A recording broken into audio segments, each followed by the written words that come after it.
நம்ம கட்சிக்காரங்களுக்கு தேர்தலை ஃபேஸ் பண்ண எக்ஸ்பீரியன்ஸ்லாம் இல்லை அப்படி இப்படின்னு சொல்லுவாங்க.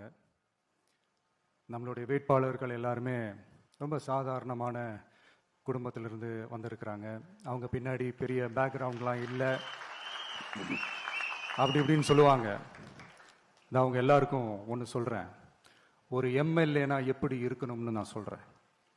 ஒரு எம்எல்ஏன்றது சும்மா அனுபவத்தை வச்சுக்கிட்டு கொள்ளை அடிக்கிறவங்களாலாம் இருக்கக்கூடாது. சும்மா அனுபவத்தை வச்சுக்கிட்டு சட்ட விரோதமா கல்குவாரியில ஈடுபடுறவங்களாலாம் இருக்கக்கூடாது. சும்மா அனுபவத்தை வச்சுக்கிட்டு கேள்வி கேட்கிற பிரஸ் ரிப்போர்ட்டர்ஸா தாறுமாறா தாக்குறவங்களாலாம் இருக்கக்கூடாது. இன்னும் ஓப்பனா சொல்லணும்னா, இந்த திமுகவில் இருந்து வந்த ஒரு எம்எல்ஏ மேல கொள்ளையடிச்ச கேஸ் இருக்குது, போதை பொருள் கடத்தல் கேஸ் இருக்குது, திருட்டு கேஸ்லாம் இருக்குது. திருட்டு கேஸ்ல எல்லாம் ஜெயிலுக்கு போயிட்டு வந்தவர் ஒருத்தர் இருக்கிறாரு. நீங்க கூட யோசிக்கலாம் அவர் யாரு அப்படின்னு. நீங்க யோசிக்கலாம் அந்த எம்எல்ஏ யாருன்னு உங்களுக்கு யோசிக்க தோணும். இன்னொரு க்ளூ வேணா நான் தரேன். அந்த திருட்டு கேஸ்ல உள்ள போயிட்டு வந்தவரை யாருக்கு எதிராக இந்த திமுக தேர்தலில் நிக்க வச்சாங்க தெரியுமா? இன்னைக்கு அவங்க கூட்டணியிலேயே மூச்சுக்கு 300 தடவை முட்டு கொடுக்கிற ஒரு மிகப்பெரிய ஒரு தலைவருக்கு எதிராக. அந்த தலைவரை தோக்கடிக்கணும்னு தான் 1996 அவருக்கு ஆப்போசிட்டா இந்த எம்எல்ஏவை நிக்க வச்சாங்க. மரியாதை நிமித்தமா அந்த தலைவர் பேருங்க நான் சொல்ல வேணாம்னு நினைக்கிறேன்.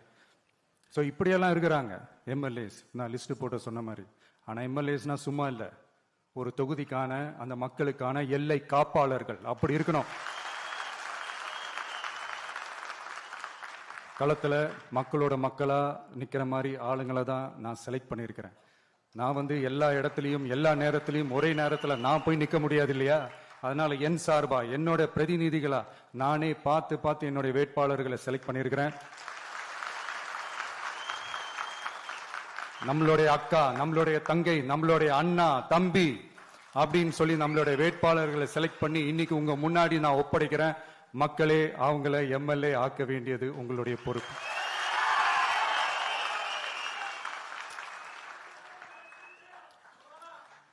கட்சி ஆரம்பிச்சு கிட்டத்தட்ட ஒரு 3 வருஷத்துக்கு மேல ஆச்சு. இன்னமும் ஒரு கூச்சல் சத்தம் அடங்கின மாதிரி எனக்கு தெரியல.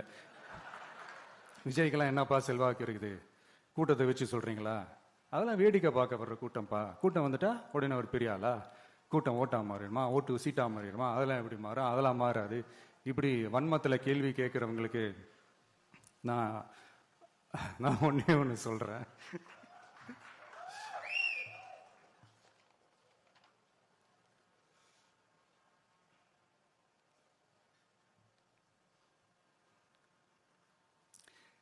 இந்த தேர்தல்